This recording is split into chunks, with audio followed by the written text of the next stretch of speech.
After watching my fourth video, which is about the conscious and unconscious minds, a friend has shared that between the conscious mind and the unconscious mind there is existence of the subconscious mind. My dear friend is absolutely right. But the subconscious is also part of the unconscious mind. Human mind is a three-story house. One floor is above the ground. Two floors are below the ground. The first floor, which is above the ground, is very small in size, but it has some light because it is above the surface. The second floor, which is just below the ground, is very large in size. It has very faint light. But the third floor, which is the largest in size, has no light at all. Because it is in the dark, not much is known about it.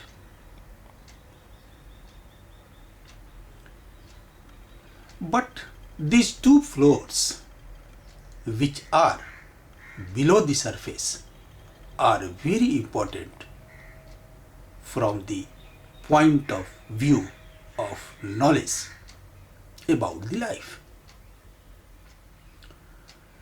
Any person who has to get complete knowledge in relation to life will have to get down in these two floors.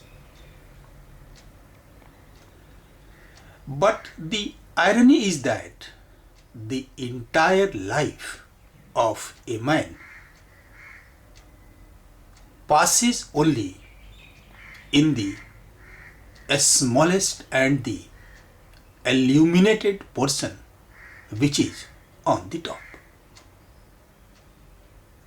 Throughout his life, a person remains unaware of the two dark floors which are beneath.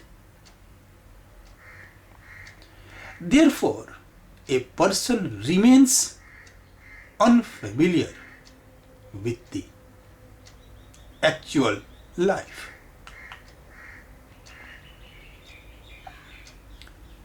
What does it mean to be familiar with actual life?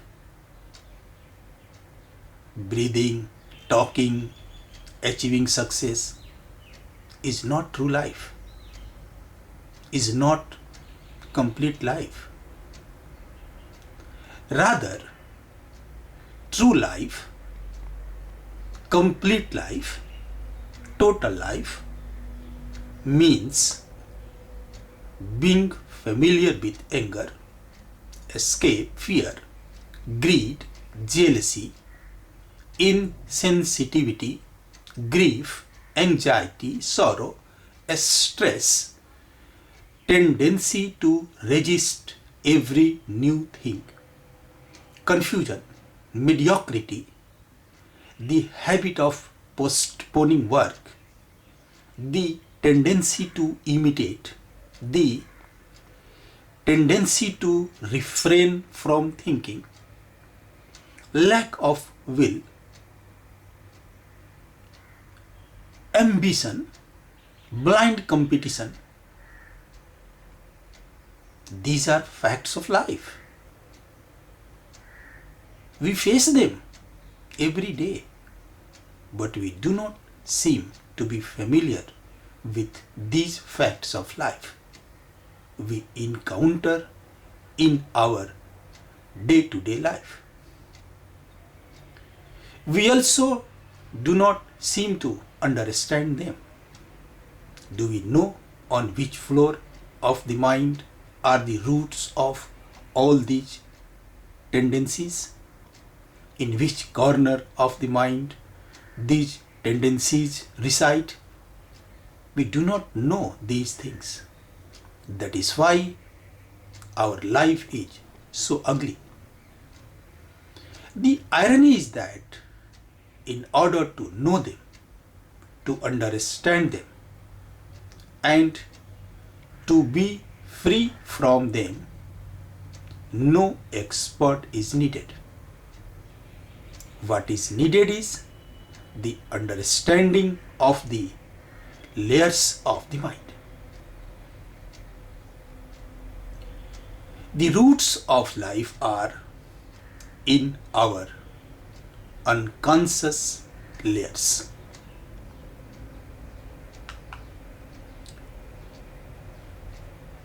Our conscious mind is created by the society through education, through culture. The society prepares and builds the conscious mind. But the irony is that this conscious mind has been created without taking into account the fact that beneath it there are two more layers of mind in the unconscious. Therefore, often the things that are taught to this upper mind are not only different in nature for the two minds existing in the hidden layers, but also look in opposition. And then in the upper floor and in both the floors below, a protest, a tension, a breakdown begins. This divides the person within himself. We all are thus a divided personality. We think something else, we say something else, and we do something else. We teach the child not to be angry, whereas anger is present in his unconscious mind.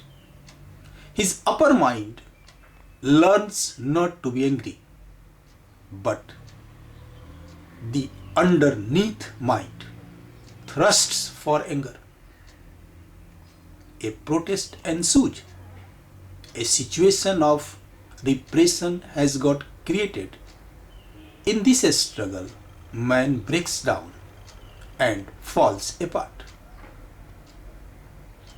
If any education given to the upper mind is not in harmony with, in consonance with the lower mind, then opposition arises in the layers of the mind itself.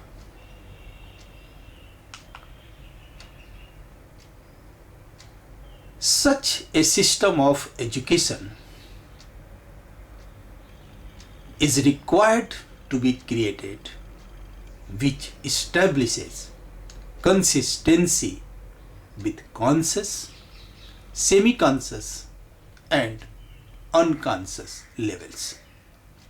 At the same time, it sustains this consistency, this harmony. A lot of work has already been done in this field in the world.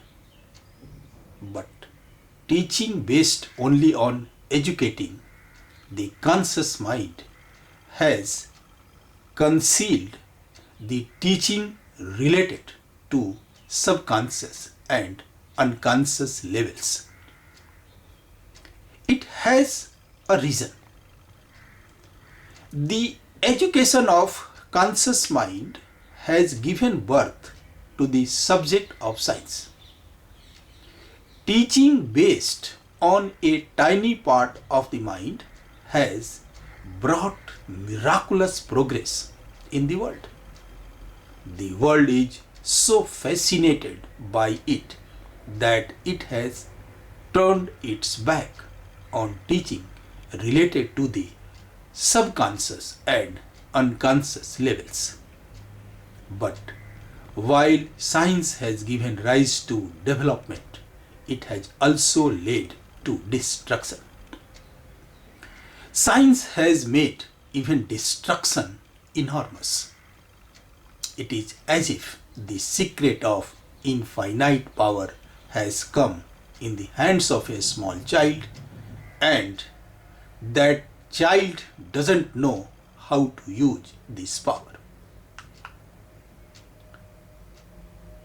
As long as there is a teaching system based only on the training of the conscious mind, impulses such as anger, fear, greed, jealousy, sadness, insensitivity, apathy, despair, guilt, worry, sorrow, stress, resistance, confusion, imitation would hold our lives.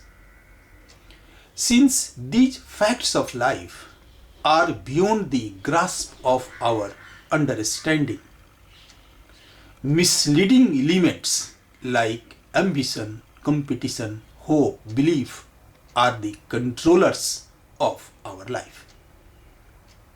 As long as there is a teaching system based only on the conscious mind, our life will not have elements like thought, meditation, wisdom, compassion, enthusiasm, happiness, bliss, sensitivity, order, freedom, peace. This is not a theory, but a hard fact of our life. You can see by comparison whether a life based on ambition and competition is worth living, or a life based on sensitivity, order, freedom, peace is worth living. If the incompleteness of teaching based on conscious mind is clear, then why not move to a holistic learning system based on harmony with conscious, subconscious, and unconscious levels of mind? This talk on teaching based on this harmony will continue. This lecture is fifth in the series of lectures on topics which are vital for education and learning. We believe this lecture will stimulate the process of serious thinking in you. Kindly subscribe this channel so that you may get our videos regularly and travel with us on this interesting and never-ending journey.